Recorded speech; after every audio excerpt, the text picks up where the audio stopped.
Sabi nga nila, money can't buy happiness. Ay hindi, money ang happiness ko dahil sa money na yan napapakain ko mga anak ko. Wow!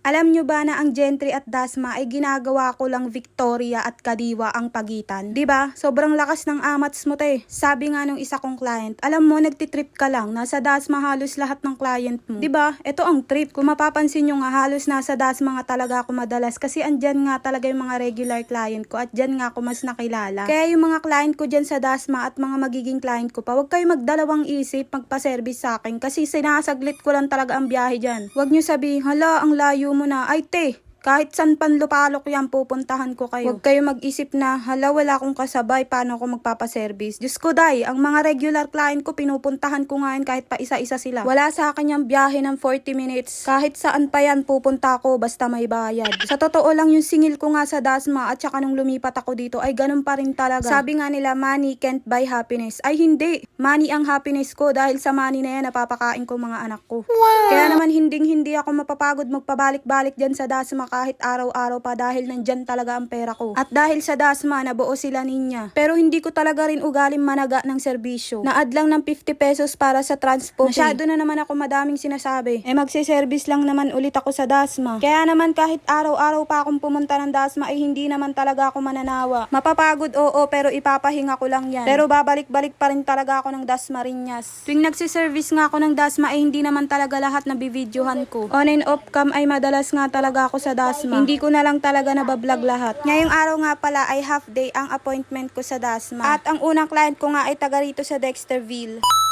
At ang pinagawa niya nga ay eyelash extension. Pagkatapos ko nga sa unang client ay dumiretso naman ako dito sa kabilang iskinita na pangalawa ko namang client.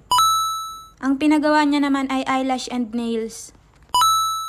Pagkatapos ko nga mag-service sa Dexter ay kumain na nga muna kami. Pagkatapos namin kumain ay pupunta naman kami sa Bautista sa sunod kong client. Dalawa nga sila magpapa-eyelash dito. Shout out pala dyan kay Josephine. Hindi ko na talaga napicturan yung eyelash dahil sa sobrang daldal naming dalawa. Pasensya naman. Shout out ko na lang daw siya. 8:30 PM na nga to at dito naman ako pumunta sa last client ko for today na taga Salawag. Ang pinagawa naman nito ni client ay lash and nails.